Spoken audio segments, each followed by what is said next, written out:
Olá a todos. Infelizmente, devido a algumas dificuldades técnicas, não seremos capazes de transmitir ao vivo esta nossa iniciativa e por isso fomos obrigados a alterar um pouco o formato da mesma. Mas sejam bem-vindos à primeira edição das Conversas Informais da Distrital de Porto Alegre da Juventude Popular. Eu sou o António Alves de Almeida. Hoje tenho comigo o professor José Manuel Rato Nunes, que é diretor da Escola Superior Agrária de Elvas. Professor, muito obrigado por ter aceito este nosso convite. Nada, António, pelo contrário, eu é que agradeço o facto de me terem convidado, é sempre com uma enorme honra que participe em todas as vossas iniciativas, porque, como sabe, é minha opinião que são vocês o futuro, quer do partido, quer o futuro deste país, e então sinto-me muito bem em participar nas vossas iniciativas e em estar junto de vós para levarmos alguma informação, se for possível, e para levarmos este país no rumo certo. Para nós é um gosto, professor, sempre tê-lo connosco. Hoje nós vamos abordar o tema agricultura no pós-Covid-19 e se calhar para lançar aqui a conversa eu começava por lhe fazer uma primeira pergunta. O que acha? Sim, força. Então, em fevereiro, a Ministra da Agricultura, Maria do Céu Albuquerque, afirmou que o coronavírus poderia ter consequências positivas para as exportações portuguesas no setor agroalimentar. No seu ponto de vista, esta afirmação fez ou faz algum sentido? Não, no meu ponto de vista, essa afirmação não faz sentido absolutamente nenhum. Não quer dizer que num produto muito em particular, num aspecto muito em particular, não leve de facto a aumentar as nossas exportações. No conjunto, a existência deste vírus não favorecerá as nossas exportações, nem favorecerá o mercado agrícola. Porquê? Porque toda a Europa, e nós inclusive, vamos sofrer um corte, só que Deus, um corte muito forte no nosso poder de compra. Portanto, vai haver menos dinheiro disponível para comprar todo o tipo de produtos, incluindo produtos agrícolas. Por outro lado, vai haver uma tendência para os produtos agrícolas baixarem o seu valor no mercado.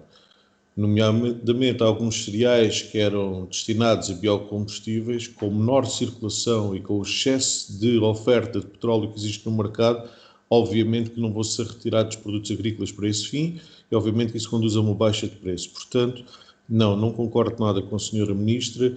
Penso que o setor agrícola será um dos setores severamente afetados por esta crise. E quais é que serão os principais impactos que se vão sentir a curto e a longo prazo com esta pandemia que chegou aqui a Portugal e ao mundo inteiro? Na minha opinião, a agricultura vai sofrer dois tipos de impacto. A agricultura portuguesa, a agricultura espanhola, italiana, a agricultura mediterrânea vai sofrer dois tipos de impacto. Primeiro, uma diminuição do poder de compra da população em geral. Porquê? Porque o Estado não tem uma máquina de fazer dinheiro, ao contrário do que alguns partidos políticos pensam e divulgam, e, portanto, o Estado limita-se a receber os nossos impostos e a distribuí-los da melhor forma. Deveria ser da melhor forma. Portanto, vai haver mais pessoas a precisar de ser subsidiadas, financiadas. Esse dinheiro vai ter que vir dos nossos impostos. Nós, em 2019, tivemos a maior carga de impostos da história. 2020 e 2021 provavelmente ainda será agravado. Portanto, as famílias vão ter menos dinheiro, vão comprar menos produtos. Alguns dos produtos agrícolas de maior valor, obviamente que o mercado vai sofrer com essas consequências. O mercado da carne bovino, o mercado dos hortícolas em fresco, das frutas, vai sofrer severamente com essa falta de poder económico por parte das famílias. Temos outro impacto muito forte. Nós hoje em dia já não temos em Portugal mão de obra suficiente para fazer face às necessidades de mão de obra para algumas culturas, nomeadamente mão de obra sazonal. Vamos pescar essa mão de obra onde? Estamos a ir pescá-los a países como a Roménia, Paquistão, países muito longe de Portugal, mas em que vêm conjuntos de pessoas muito largados para assegurarem determinadas atividades. Estou a falar, nomeadamente, da apanha de frutas e algumas hortícolas, e estou a falar, na nossa região, muito especificamente para a apanha da azeitona. E alguns acabam por ficar, não é? Temos o caso de Odmira, E por alguns exemplo. acabam por ficar. Aí sim a senhora Ministra podia ter dito alguma coisa que fosse uma mais-valia. Porque vai haver muito mais desempregados, vai haver muito mais gente subsidiada pelo Estado. Então, se vai gastar dinheiro dessa forma, e por outro lado vai haver certamente uma carência de mão de obra, porque vão ser impostas restrições ao movimento de pessoas, porque não utilizar a mão de obra que nós temos em Portugal e a qual estamos a pagar, e que não não produz absolutamente nada. Porque as restrições à movimentação de pessoas vão fazer com que nós não tenhamos em outubro 10, 12, 15 mil pessoas de outros países para proceder à apanha da azeitona entre outubro e dezembro. Não vamos ter. Portanto, será um problema, é uma cultura altamente mecanizada, mas mesmo assim também necessita de muita mão de obra. E isso será um problema grave. Talvez utilizando alguns desses desempregados para produzirem alguma coisa. Acho que seria uma boa iniciativa. Quase como se houvesse uma necessidade de produzir algo para também Claro, ter... reparem que os investimentos estão feitos. No Olival, os investimentos estão feitos. Serão necessários ainda mais investimentos. Estamos em maio, até à colheita, em outubro ou novembro, são necessários ainda a aplicação de produtos, são necessários ainda muitos investimentos, mas parte desses investimentos estão feitos. Os investimentos grandes que têm a ver com a implantação do olival, obviamente que esses estão feitos, porque o olival existe e está a produzir. Não podemos deixar de fazer a colheita desses frutos e a sua transformação. Se vamos ter restrições, e vamos ter certamente, de mão de obra, porque não o podemos ir buscar aos locais onde habitualmente iríamos, vamos ter que resolver esse problema sob o risco de ficarmos com partes por apanhar. Claro. E também um pouco por esses impactos que o professor tem estado a descrever, temos ouvido algumas vozes dentro do setor referir que são necessários alguns ajustamentos nos instrumentos da PAC. O professor concorda com isto? E quais é que acha que são os ajustamentos que serão necessários? Eu concordo com isso. A nova PAC, mesmo esta PAC, estava muito virada para o desenvolvimento rural, o que eu não achava mal, porque o desenvolvimento em espaço rural é uma coisa muito importante. Inclusive é com atividades complementares à atividade agrícola. Neste momento, perante esta realidade, se calhar alguns desses fundos terão que ser repensados e ser aplicados na atividade produtiva propriamente dita, ou ser utilizados na compensação aos agricultores pelas menores produções que vão ter e pela difícil venda dessas produções, nomeadamente deixando parte dessas verbas para que possam ser armazenados produtos, quando eles têm essa potencialidade, estou a lembrar do vinho e do azeite, para que não vão encher o mercado numa altura em que não há poder de compra para os adquirir. Portanto, dever-se-iam fazer algumas alterações, sem dúvida, na PAC. Eu vou agora aqui lançar uns dados de 2018. Eu não consegui encontrar nenhum mais recentes, mas em 2018, Portugal, a economia portuguesa, tinha um dos maiores déficits na balança alimentar da Europa. Neste momento que vivemos, parece ainda mais nítida a necessidade de combater esta situação, pelo menos no meu ponto de vista. Como é que podemos contrariar esta dependência alimentar que vivemos? Nós temos uma dependência alimentar grande, sempre tivemos, excepto nos anos 30 e 40, em que se fez a célebre campanha do trigo para nos tornar autossuficientes e que, do ponto de vista ecológico e ambiental, foi um enorme desastre. Nós não temos um elevado potencial para a produção agrícola, porque o nosso clima mediterrâneo e os nossos solos são, por um lado, o clima mediterrâneo péssimo para a produção, porque só temos chuva quando está frio e quando os dias são curtos. Portanto, as plantas não podem produzir, não podem expressar o seu potencial genético. E depois, quando elas podem expressar todo esse potencial genético na primavera e no verão, falta a água, na maioria dos casos, né? Só 15 ou 16% do território nacional é que é de regadio, o resto estamos a falar de culturas de sequeiro. E, portanto, Portugal dificilmente será autossuficiente em todas as produções agrícolas. Isso também não quer dizer que tínhamos que cair no que caímos nos últimos tempos de produzirmos menos de 10% dos cereais que consumimos. Nós temos potencial para produzir mais. Inclusive, em vez de fazer cereais de primavera-verão que gastam elevadas quantidades de água, fazendo um regadio ou fazendo um sequeiro ajudado nos cereais de outono e inverno, podemos conseguir produções muito interessantes em cereais como o trigo, como a cevada, como a aveia, e com custos, com gastos de água relativamente reduzidos. Portanto, temos capacidade, temos potencial para isso e em alguns sítios está-se a trabalhar para isso. Temos um elevado potencial para a produção de hortícolas. Porque, embora com consumo de água, obviamente, nós somos o país que tem mais número de horas de sol da Europa e, portanto, podemos não só produzir bem, como produzir mais cedo e, com isso, vender melhor do que qualquer outro dos países europeus, tirando a Espanha, que está aqui ao nosso lado e tem as mesmas potencialidades. E, portanto, nós temos potencialidade para aumentar a nossa produção agrícola. Autossuficiência em todos os produtos, acho que é uma utopia. Para além desses números que o António referiu de 2018, se vir o nosso historial de produção agrícola nos últimos tempos, a agricultura foi das áreas de produção em Portugal que mais cresceu, que mais aumentou exportações e que mais valor acrescentado conseguiu nos últimos 10 anos.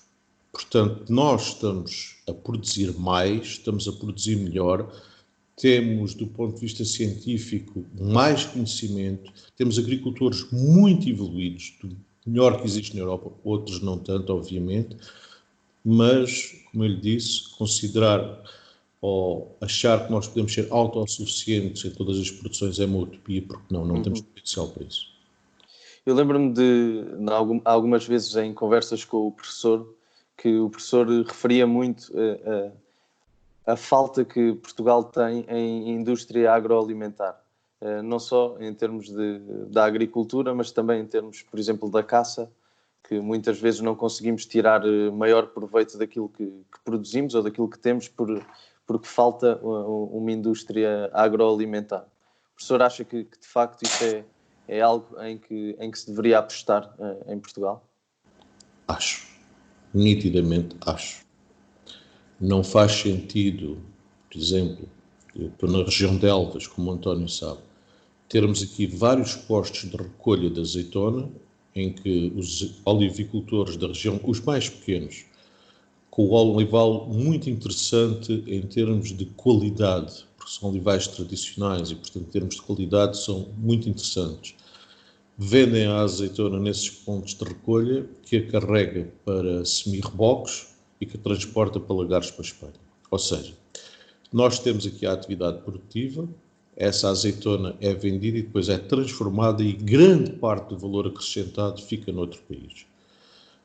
Têm-se construído alguns lagares em Portugal, de grandes dimensões. Importantes grupos económicos têm investido nessa área, mas eu acho que é de investir ainda muito mais. Porque o valor acrescentado frequentemente não está na produção diretamente da terra, está na transformação. E nós podemos e temos potencial para fazer, digamos, toda a fileira do produto. Imaginem o que era nós colhermos as nossas uvas, não termos nenhuma região de mercado e exportá-las para a Espanha. Quer dizer, a uva vale dinheiro, mas o que vale de facto dinheiro é o vinho de grande qualidade que nós estamos a produzir e estamos a conseguir vender. Em relação à caça, exatamente da mesma maneira. Quer dizer, os animais são abatidos em Portugal, são vendidos para a Espanha só destripados e sem a cabeça a preços ridículos. Estou a falar aos caçadores, a carne de javali, por exemplo, é paga a 80 cêntimos, 1 euro, a carne de veado a cerca de 2 euros. Vêm empresas espanholas buscar todos esses animais que se abatem em montarias ou que se abatem em esperas noturnas, até por controle de densidades, chegam, desfolam, cortam, dividem e vão vender como carne biológica, porque se é de facto biológica, mais biológica que aquela não há, obviamente, são animais selvagens, enchidos e tudo isso, com valores que são 10, 15 vezes superiores. Nós precisávamos de ter aqui uma indústria transformadora de carne de caça que valorizasse o produto e que, de facto, essas mais-valias ficassem para Portugal, coisa que não acontece. Portanto, a transformação é maioritariamente feita em Espanha e não aqui. Acabamos por perder muito daquilo que poderíamos reter aqui porque não temos a capacidade de transformação. Isso faz parte quase da nossa história. Nós não termos capacidade de transformar aquilo que produzimos e perder o valor acrescentado. Eu vou-lhe dar outro exemplo. Nós aqui temos eucaliptais de grandes dimensões. Não tenho nada contra o eucalipto, portanto não se trata disso. Temos uma fábrica, ou várias fábricas, que produzem pasta de papel. E atualmente nós já produzimos papel também. Somos grandes produtores de papel.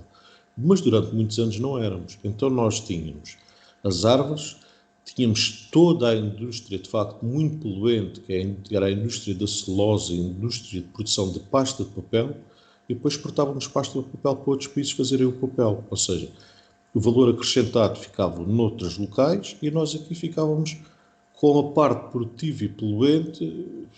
Isto é um raciocínio tipicamente de país de terceiro mundo que nós não podemos de maneira nenhuma seguir. Claro.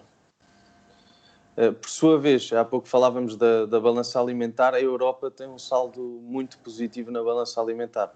E há agora quem defenda que durante um certo período de tempo, como resposta à crise, a Europa se deveria fechar e apostar muito nos países membros, como forma a fomentar o crescimento económico com a diminuição de competição externa.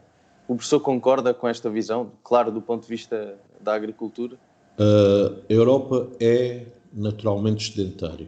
Já a última PAC e a PAC nova, pelo que se ouve dizer, combateram esse sedentário, havendo um pagamento não por quilo de produção, mas pelo histórico e pela área de produção. Fecharmos fronteiras e vivermos aqui na Europa, eu acho que isso não é a melhor atitude. O que é de facto uma boa atitude é nós controlarmos a quem compramos e como compramos. Porquê? Porque nós estamos na Europa, conseguimos produzir a preços que os outros países também conseguem produzir. E não precisamos de colocar barreiras nenhumas. O que nós não podemos fazer é não utilizar os nossos produtos e comprar produtos a terceiros em que esses produtos são altamente financiados ou que não cumprem as normas de produção que nós próprios exigimos. Eu vou-lhe dar um exemplo. Por exemplo, carne de coelho. Os coelhos em Portugal, para serem criados, para um coelho, as jaulas têm que ter uma determinada dimensão relativamente grande, que garanta bem-estar animal. Antes destas, nós tínhamos jaulas para a criação de coelhos muitíssimo mais pequenas. Todos os produtores tiveram que substituir as jaulas e tiveram que fazer um investimento brutal. As jaulas que nós tínhamos, grande parte delas, foram vendidas a países, nomeadamente do norte da África, que agora produzem lá os coelhos e nos vendem a preço mais baixo, porque obviamente não tiveram que fazer esse investimento. Ou seja, nós devemos ter um mercado aberto, mas devemos exigir aos nossos fornecedores as condições que nós próprios temos que produzir no país. Não é concorrência desleal como frequentemente acontece. E se isso for concorrência leal, com as mesmas exigências, com as mesmas condições, eu não vejo que a Europa tenha que arranjar um mercado proteccionista, porque nós ao fazermos vamos provocar uma reação em cadeia, os outros também se vão proteger. E vendo a Europa como um todo, quer dizer, a Alemanha nunca irá por aí. Porquê? Claro. Porque a Alemanha não quer esse proteccionismo, porque depois está sujeita a que países terceiros também lhe imponham esse proteccionismo, e depois quem é que compra os Volkswagen, os Audis e os Mercedes que eles produzem? Então compram-nos colocando uma taxa de importação elevadíssima. Portanto, claro. Eu, por natureza, sou a favor dos mercados abertos e de uma competência com regras claras. Não é? As regras têm que ser as mesmas. O que não pode é haver essa competição desleal que tantas vezes verificamos. Claro, não é? Claro, não pode haver. Não pode haver, quer dizer, se nós aqui, um trabalhador tem que ter determinadas condições de trabalho, que eu acho excelente que assim seja, é isso que é a evolução de uma sociedade, é isso que é a evolução de um país. Quer dizer, não podemos ficar todos contentes de irmos comprar uns ténis mais baratos feitos na Tailândia ou na Indochina ou não sei aonde, em que as pessoas estão a trabalhar umas em cima das outras, em que há trabalho infantil, em que há isso tudo. Quer dizer, as coisas Claro. que entram na Europa devem ter uma certificação para garantir que são produzidas segundo os padrões de qualidade europeus e segundo todas as regras europeias no que diz à proteção dos funcionários e à proteção da população em geral. Temos de exigir essa fiscalização nos outros países. Agora fala-se muito disto por causa da China também, não é? E pela situação que vivemos. Há muita gente que acha que deveria ser obrigado a haver uma fiscalização, até a níveis de saúde também, como nós cá temos. Eu não falo na China, nem falo num país em particular. Nós devíamos ter essa política de fiscalização e devíamos ter uma certificação de todos os materiais comprados para a União Europeia que nos garantisse higiene e segurança nesses produtos e que nos garantisse que eles são produzidos cumprindo as regras que nós na Europa também cumprimos. Nós sabemos que na China isso nem sempre acontece, mas como a China há mais umas centenas de países por esse mundo fora em que essas regras não são cumpridas. Na Índia não são cumpridas, em muitos outros países. Aqui os restaurantes até são multados por servir uns espargos que colheram a 50 metros do próprio estabelecimento. Portanto, temos também de exigir que haja uma fiscalização idêntica, senão é muito difícil.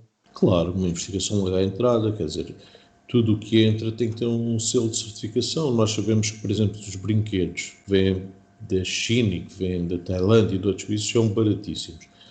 Mas depois aparece a DECO, que examina anualmente e muito bem esses brinquedos e que de uma lista de 100, 80 são considerados perigosos para as crianças, porque têm peças pequenas, peças que se partem, porque têm arestas, têm mil e uma coisas.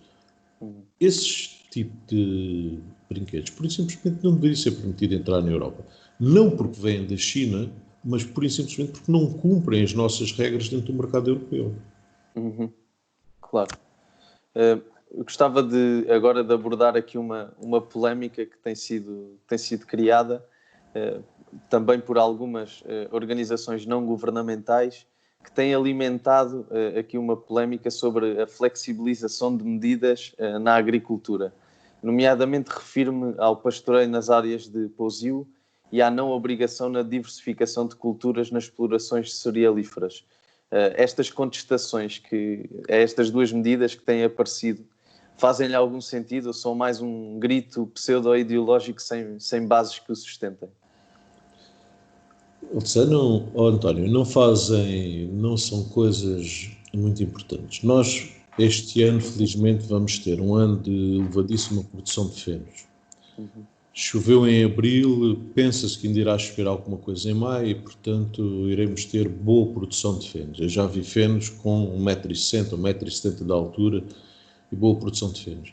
Portanto, esse tipo de medidas são medidas que o Governo deverá pensar e deverá ponderar em determinadas situações, nomeadamente quando há carências alimentares para os animais, com períodos de seca muito fortes, e nós temos estado a atravessar uma seca relativamente forte, e quando existem essas contingências, dever-se-á de poder tomar esse tipo de medidas. Elas deverão ser tomadas atempadamente e servem para proteger a produção nacional. Reparem que nós, quando falamos a nível europeu, devemos trabalhar todos em conjunto. Mas Portugal, a Espanha, os países do sul da Europa, não têm nada a ver com a Polónia, com a Alemanha, com o centro da França. Temos realidades muito, muito diferentes. E a agricultura tem que ser apoiada de uma maneira diferente. Quando eu falo de apoios, eu não falo em subsídios, porque eu não gosto da terminologia de subsídios. Os agricultores em Portugal não recebem subsídios. O que os agricultores recebem são ajudas à quebra de rendimentos. Essas ajudas à quebra de rendimentos, ao contrário do que as pessoas pensam, não é para os agricultores comprarem jipes nem para irem passar férias ao Algarve. Essas ajudas à quebra de rendimentos servem para o agricultor conseguir pôr no mercado a sua produção a preços de custo e às vezes inferiores ao custo. E se as pessoas se lembrarem, em 10 anos praticamente tudo subiu. A gasolina, o gasóleo, produtos fitofarmacêuticos, tudo. E, no entanto, continuam a comprar febras de porco a 3 euros, continuam a comprar bife de faca a 7 ou 8 euros. Bifanas a 2 euros. Esses preços não refletem os custos de produção. E só são possíveis porque os agricultores são, de alguma forma, não completamente, mas são, de alguma forma, compensados pela perda de rendimento que estão a ter. Porque senão os produtos não exprimem às pessoas a esse preço. Se acabar esse tipo de ajuda, que o agricultor tenha que refletir nos produtos o que é o seu preço de facto, quer dizer, por um lado pode não vender e podemos ter um problema na agricultura gravíssimo, sem dúvida nenhuma. Mas a população em geral também, se calhar, vai deixar de consumir muito dos produtos que consome hoje em dia. Porque os preços subiriam automaticamente. Claro, quer dizer, os preços têm que refletir os custos de produção. Atualmente o agricultor utiliza as ajudas à perda de rendimento, coloca-as na sua contabilidade, consegue sobreviver, consegue viver, vendendo os produtos a um determinado preço. Se não tiver essa ajuda, obviamente, para conseguir viver, terá que vender os seus produtos substancialmente mais caros. Claro. Que é isso que as pessoas perceberem. Sim, eu acho um ponto muito importante. Há muita gente que não compreende bem. Há muita gente que pensa que o Estado dá dinheiro aos agricultores e depois os agricultores compram pick-ups e compram não sei o que mais e tudo bem, não é? É o que se ouve aí dizer. Isso não corresponde à verdade. Isso não corresponde minimamente à verdade. Ou seja, o Estado compensa o agricultor porque ele está a ter um rendimento muito inferior da terra do que aquilo que deveria ter. Porquê? Porque, como eu lhe estou a dizer, nós compramos os produtos agrícolas aproximadamente ao mesmo preço há 10 anos e em 10 anos os custos de produção dispararam brutalmente. Se não houver essa ajuda, esses custos de produção terão que ser refletidos no produto. Claro. E depois os produtos sobem de preço. Claro. Em vez das bifanas a 2 euros, se calhar passam a 6 ou a 7. Evidente. Quer dizer, isso, reparem que as rações subiram muito de preço, os cereais subiram muito de preço, tudo subiu. Como é que o agricultor consegue sobreviver? Consegue sobreviver porque tem má ajuda para não ter tanto prejuízo. Claro. Professor, queria-lhe perguntar, por fim, se nos poderia dar o que é que acha, a sua visão de como é que acha que vão ser os próximos tempos, tendo em conta esta pandemia que chegou aqui e que se instalou. Os próximos tempos vão ser difíceis para todos nós. Vai haver uma depressão económica e vamos ter uma recessão profunda. Se fosse outro governo que lá tivesse, iríamos atravessar um período muito difícil e por aí fora. Com este, vamos atravessar um período normalíssimo que não se passa nada. Mentira, obviamente. Mentira completa. Vamos atravessar um período de recessão e vamos ter que todos pagar mais impostos. O número de empregados vai disparar. O rendimento das famílias vai baixar. Há muitas empresas em grandes dificuldades de tesouraria. E, portanto, vamos ter dificuldades sérias. Claro que esta crise é diferente da crise de 2008, 2010, porque era uma crise do sistema económico. Aqui estamos a falar de uma crise diferente. Eu penso que esta crise nós conseguiremos recuperar mais rapidamente do que conseguimos recuperar da outra. Porquê? Porque à medida que fomos injetando capital na economia vai haver imediatamente uma reação muito mais rápida e conseguiremos superar. Mas vamos atravessar um ano ou dois muito mau, não é?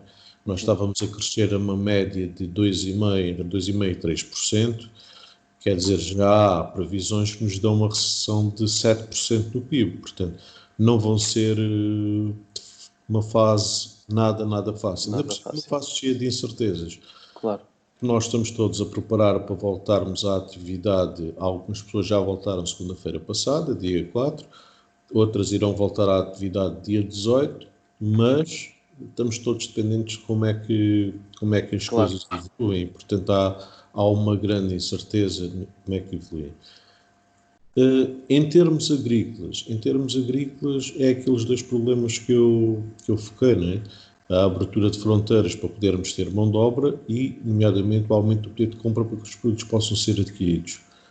Não será fácil e eu penso que neste momento, se alguém falar seriamente do assunto, ninguém poderá, com certeza, dar uma perspectiva muito clara, muito forte, risonha. muito risonha daquilo que se irá passar nos próximos tempos. Claro, o que é importante também é apoiar os profissionais liberais, apoiar as famílias e garantir a liquidez às empresas, porque senão, num futuro, será muito mais difícil conseguir reerguê-las. Há coisas que nós não precisamos de pertencer à NASA para vermos. Se nós conseguirmos apoiar uma empresa para ela manter os postos de trabalho, são menos subsídios de desemprego que se irão pagar a seguir. E há muito. Claro. Portanto, é melhor nós atacarmos a doença do que passarmos o resto da vida a tentar ressuscitar, para mitigar a dor e tentar ressuscitá-la. Claro. Portanto, isso é um princípio simples. É importante que o Estado pague horas, é importante que, quer dizer, foram injetados 1.000 e qualquer coisa milhões de euros no novo banco. É importante que também olhemos para as pequenas empresas, porque as pequenas empresas estiveram fechadas 2 meses. Durante esse tempo tiveram todas as despesas normalíssimas. Claro que podem atrasar o pagamento, claro, mas têm que pagar à mesma. As empresas vivem com problemas de tesouraria relativamente ou bastante graves, como nós estamos a ver. Vai ter que haver uma atenção muito particular do Governo sobre esse aspecto. Não vale a pena, ao contrário do que dizem o Bloco de Esquerda, arranjar muito dinheiro para dar peixe a toda a gente. O que vale a pena é nós termos uma estratégia concertada para conseguirmos produzir as canas de pesca suficientes para as pessoas apanharem o peixe. Claro. E aí é que se vai ver qual é a capacidade, de facto, do António Costa de gerir o país nesse sentido. Claro. Professor, resta-me mais uma vez agradecer-lhe muito ter aceito este nosso convite para inaugurar esta iniciativa em tempos de isolamento social. Agradeço também a todos os que se juntaram a nós e assistiram a este vídeo. Convido-vos a regressar amanhã para a conversa entre o Francisco de Carvalho e o engenheiro José Maria Falcão. E já sabem, para acompanhar a Distrital de Portalegre da Juventude Popular, subscrevam aqui o nosso canal do YouTube. Um abraço a todos e fiquem seguros. Muito obrigado por tudo, António. Foi um prazer poder participar. Muito obrigado. Muito obrigado, professor.